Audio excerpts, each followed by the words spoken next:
इस समय पूरे मिडिल ईस्ट में दहशत मची हुई है। कभी ईरान अमेरिका के सैन्य ठिकानों पर हमले बोल रहा है, तो कभी अमेरिका ईरान पर आंख बंद करके हमले कर रहा है।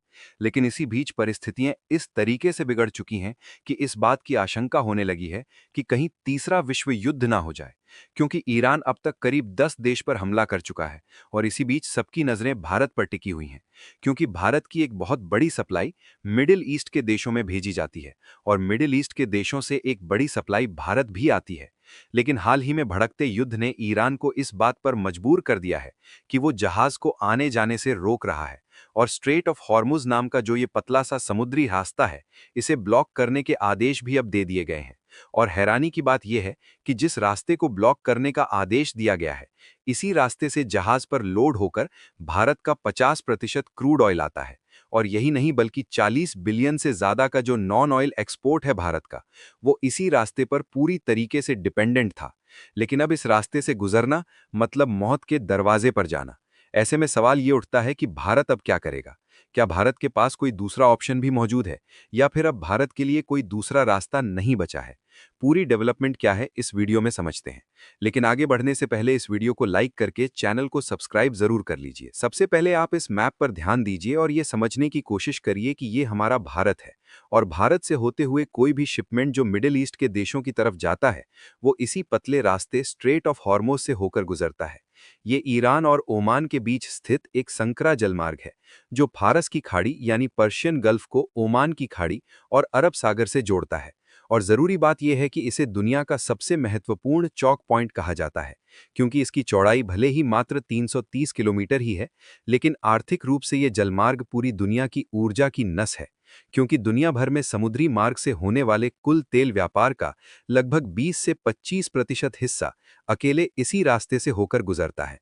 यहां से प्रतिदिन लगभग 20 से 21 मिलियन बैरल कच्चा तेल निर्यात किया जाता है। सऊदी अरब, ईरान, इराक, कुवैत और संयुक्त अरब अमीरात जैसे बड़े तेल उत्पादक देश इसी रास्ते पर डिपेंडेंट हैं। अगर यहाँ व्यापार रुकता है, तो वैश्विक बाजार में तेल की कीमतें रातों रात दोगुनी हो सकती हैं, जिससे पूरी दुनिया में महंगाई का संकट पैदा हो सकता है। क्योंकि दुनिया भर में जितने भी सामान एक जगह से दूसरे जगह पर भेजे जाते हैं, उन सभी को भेजने के लिए ट्रांसपोर्टेशन का इस्तेमाल होता है। और जितने भी कमर्शियल ट्रांसपोर्टेशन हैं, उनमें से कोई भी ट्रांसपोर्टेशन इलेक्ट्रिक नहीं है, बल्कि सामानों को एक जगह से दूसरी जगह पर ले जाने वाले ट्रांसपोर्टेशन आज भी डीजल और पेट्रोल से चल रहे हैं। यहाँ ध्यान देने वाली बात यह है कि डीजल और पेट्रोल को इन्हीं कच्चे तेल से रिफाइंड करके बनाया जाता है।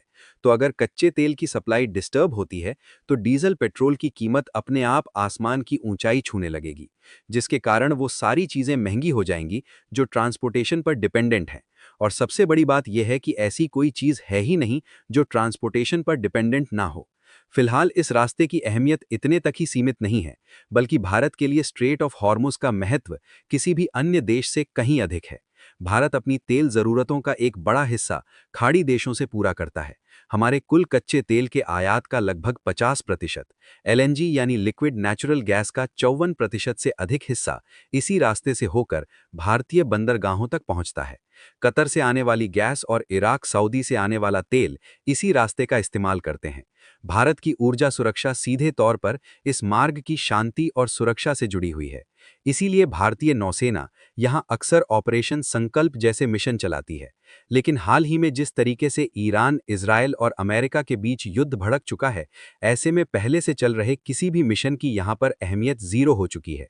और अब इस रास्ते को फिलहाल के लिए बंद करने का आदेश दे दिया गया है, और यहां से शिपमेंट लोड करके किसी भी जहाज को गुजरने नहीं दिया जा रहा है। और आप रिपोर्ट में देख सकते हैं कि ईरान के रेवोल्यूशनरी गार्ड्स ने वार्निंग दे दिया है कि इस रास्ते किसी भी जहाज को पास नहीं होने दिया जाएगा। ऐसे में किसी भी देश के लिए सबसे ज्यादा दिक्कत पैदा हुई है, तो वो देश कोई और नहीं बल्कि वो भारत है। क्योंकि नवंबर-दिसंबर 2025 के समय तो इस रास्ते से केवल 40% कच्चा तेल ही भारत आ रहा था। लेकिन बीते महीने जनवरी-फरवरी के आंकड़ों से पता चलता है कि भारत इस समय 40% नहीं, बल्कि 50% तक कच्चा तेल इसी रास्ते से इंपोर्ट कर रहा था।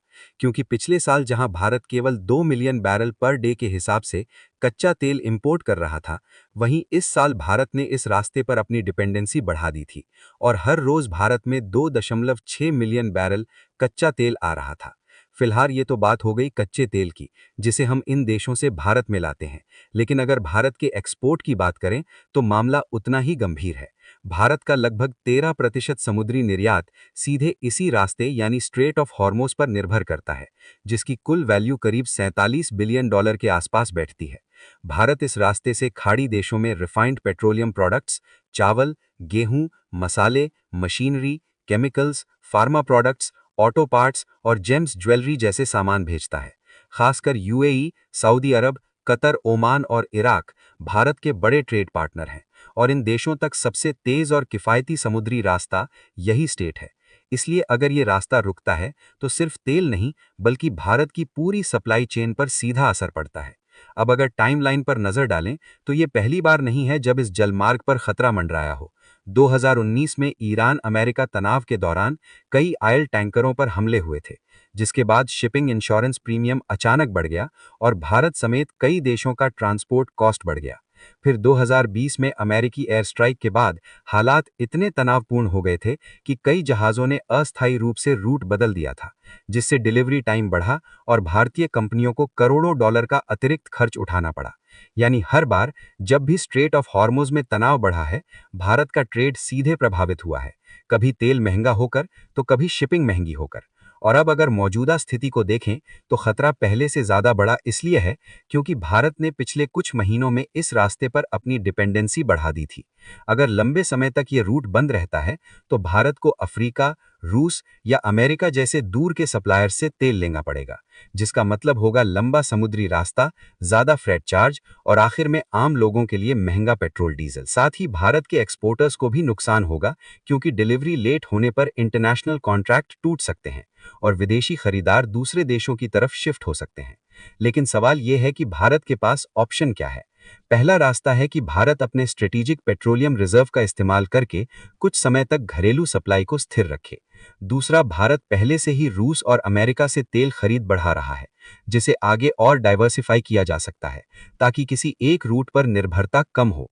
तीसरा, भारत के लिए international north south transport corridor और रेड सी के वैकल्पिक समुद्री रास्तों को एक्टिव करना एक लंबी अवधि का समाधान बन सकता है।